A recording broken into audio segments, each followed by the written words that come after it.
All right, y'all. Let's talk about these Smokey Grays because everyone's got a thought on it. People are saying, well, Nike's starting to fall off, and obviously we might be making that move to the three stripes coming up here pretty soon. But the first thing that I thought when I'm watching this is, man, these graphics and this whole like little video, it's so well done. So shouts out to the university for doing this thing right. Shouts out to the troops. I think that it was very well timed because obviously the fourth is coming up.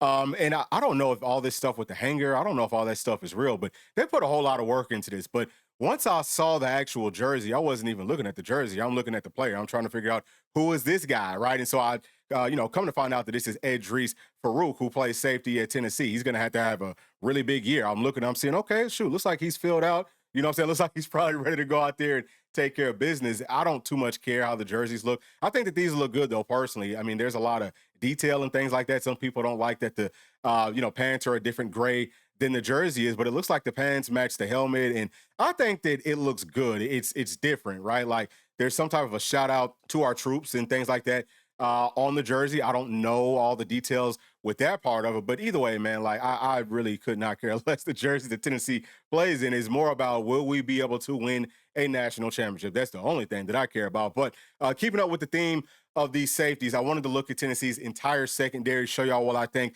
the depth chart is going to look like. So this is for cornerbacks, and you could just take the top player out because he might not be, playing in the first game, maybe like the first couple of games. I think he's going to be back for the Georgia game though. But you can just bump up everybody else in his place, right? So obviously, once he comes back, he's going to be cornerback number one. I feel like we look really good here. We've got guys that can cover. This should be the best secondary that Coach Heupel has had. Coach Heupel and Coach Banks, Coach Nez. This is going to be the best secondary, I think, just from a talent standpoint. You can see that there's some young guys that I have up here I feel like will play. So obviously, Ricky Gibson, he's going to be cornerback number one to start the season off. And then I think that J-Mac, he might be kind of running with the ones at corner, but I also think once we get to star, we'll talk about him some more. Colton Hood, he could probably step up and help us just because he's already played Power Four football. So he understands what it takes to play on this level, but he has good size. I think that his coverage looks good. I like him a lot more on the outside than I do playing at star. I'm not saying he can't play star. He would have to pick up on some things to do it at the level that we want for our guys to play at. But then after that, I think probably Marcus Gorey. Then you have Tyler Redmond. And then I still think that Tim Merritt, I feel like he might be more of like a cornerback just because of his size. I don't know how much weight he's gained, but he came up. They're saying 185. Was he really that big? Possibly. He's tall. He's long. I love him playing on the outside, but really most of these guys, they could play at star. I think that Tyler Redmond, maybe he could play at safety. Obviously, Tim Merritt, he could play at some safety.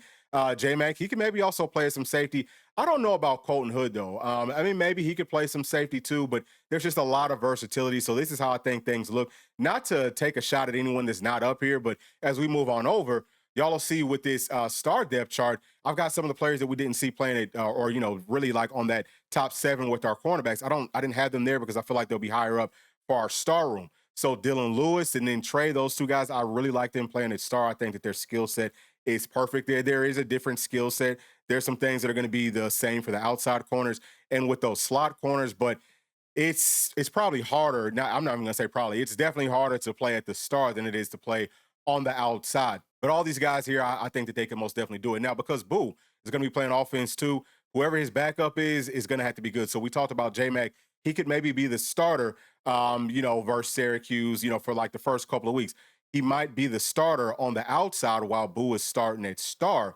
But whenever Boo has to take breaks, then I think you throw J-Mac in. You could also do Marcus Gorey, who we have him as a versatile guy that can really play anywhere, I think, in Tennessee secondary. And you could maybe mix and match and do some different things. But this is going to be really, really big. What does the depth look like at star? That's something that we don't talk too much about. Tennessee's coverage should really take a big step forward. I feel perfectly fine with the outside corners and with the stars. We got guys that not only the coverage is going to be great, but they're also very physical. They understand football. Like you need people that have, really good football knowledge and they're going to be able to play with proper leverage, get off the blocks, and everything that we look for with our secondary players. I think that will probably be just with these two groups here, one of the best in the whole doggone country. Some people might scoff at it, but I'm telling you, some of these guys, like really all of those freshmen who came in, I think that are all very underrated. Dylan Lewis, Tyler Redmond, they played at a powerhouse here in the state of Georgia. They definitely get it. They're really good. And I also think that Trey, man, he's shown me a lot of things just with spring practice. So now let's talk about Tennessee safety room. This is what I see.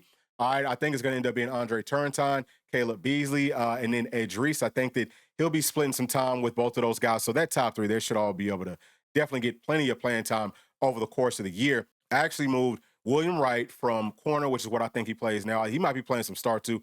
I moved him on over to safety. This is more based off of these player sizes and how physical they've looked. William Wright's very physical. He's 6 feet tall, about 200 pounds.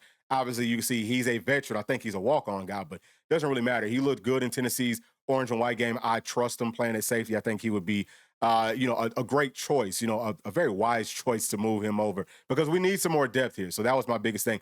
Who can we add over here to give us some more depth? Because this is a game of injuries. Injuries do happen, knock on wood. Hope that it doesn't.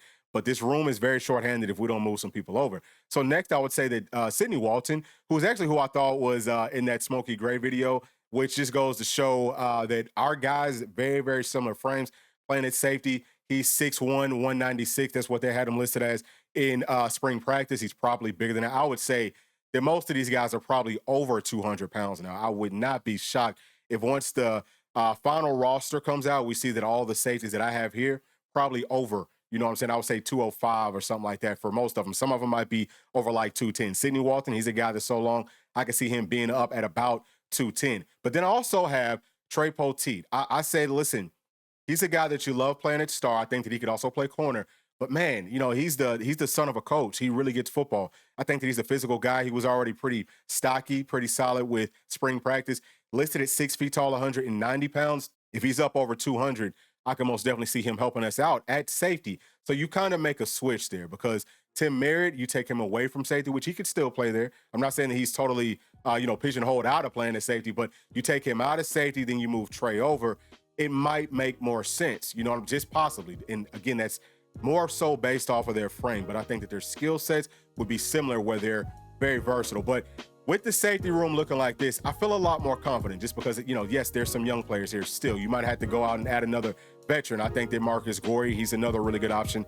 He could maybe play as some safety too, but I just think that he might be such a major factor for us as one of the backup star guys that how much do you really want to try to cross-train him on such short notice? The season is about to start, right? Like fall camp is coming, within the next 3 weeks. So it might be tough, but I'm just saying that we do have options here, and I feel a lot better about this safety room. If this room gets it right, then the only room that I would still have a question mark with is our quarterbacks. And I think that we've got some very talented players, but all of that just to say the Tennessee secondary, it should be just fine moving forward, and we're gonna need them versus Syracuse. I've already been watching film, and I can tell you, obviously they throw the football a lot. I think that they were like 60% pass to 40% run last year, so very run first. Very, very pass first. So it'll probably be more of the same this season. All these guys, most of these guys, really, they should get their opportunities. And by the time that we get into mid-season form, we should have a lot of good quality depth on this team. But those are my thoughts. Please share yours with me down in the comment section. And as always, please do make sure to like and subscribe to the channel. We'll see you on the next one. Thanks. Peace. Thanks for watching, and please make sure to like and subscribe to the channel because that keeps us growing inside the YouTube algorithm. And if you did like this video, here's another one that you might also enjoy. Thank you, thank you, thank you. We'll see you on the next one. Peace.